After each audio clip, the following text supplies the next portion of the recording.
සතිපට්ඨාන විවරණ නිවනට මඟ පෙන්වන සද්ධර්ම මණ්ඩපය.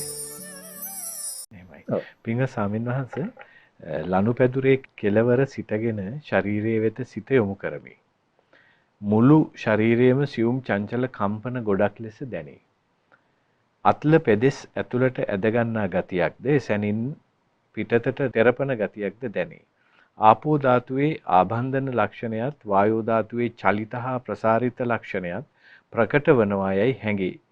සතර මහා ධාතුවේ ක්‍රියාකාරීත්වයක් මිස මම යයි අල්ලා ගැනීමට රූපයක් නොමැති බව දකිමින් සක්මන ආරම්භමි.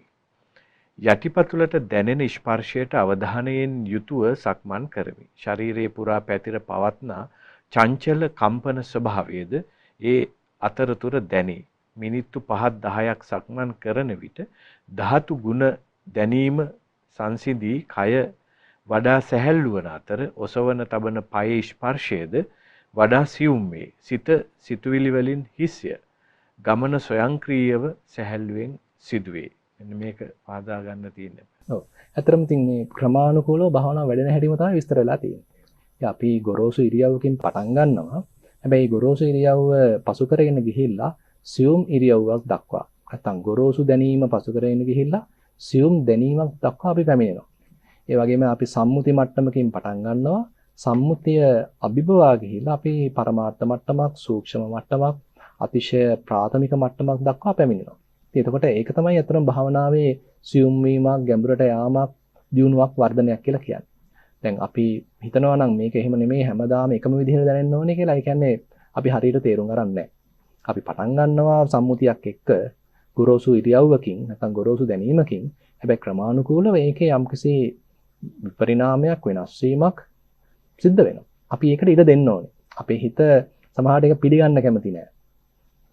අපි බලාපොරොත්තු වෙන ඊයේ දැනෙච්ච එකම අද දැනෙන්න ඕනි කියලා. එහෙම එකක් නැහැ. අපි උත්සාහන්ත වෙන්න තියෙන්නේ මේක වෙනස් වීමක් මෙතන තියෙන්නේ. මම මේ වෙනස් වීමට සූදානම් වෙලා යනවා. ඒක මම පිළිගන්නවා. ඒතර මම ඒ ගැන දැනුවත් වෙනවා. මට තියෙන්නේ ඒ ගැන එයා සිද්ධ වෙන දේ නැත්නම් එයා පෙන්눔 කරන දේ සම්බන්ධයෙන් හොඳට සාදර වෙලා බොහොම සැහැල්ලු මනසකින්, පිළිගන්නා මනසකින්, විවෘත මනසකින් ඒ ගැන දැනුවත් වෙන්නයි තියෙන්නේ. ඒ නිසා මෙතන මේ අත්දැකීම ඊටාම නිවැරදි, බොහොම ක්‍රමානුකූලව ඒ කටයුත්ත සිද්ධ වෙලා තියෙනවා. ඉතින් තවදුරටත් ওই විදිහටම කරගෙන යන්න අපි තේරුම් ගන්න තියෙන්නේ භාවනාව ගැඹුරට යන්න සියුම් වීමක් තමයි සිද්ධ වෙන්නේ. පටන් ගත්තාම අපි අර දීපු නම්ගම් පවා හැලෙනවා.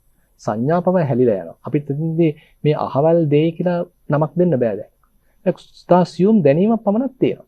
ඒ දැනීමට මොකද දැන් සිද්ධ වෙන්නේ කියලා තමයි අපි ඊළඟට තේරුම් ගන්න උත්සාහන්ත වෙන්නේ. හොඳයි.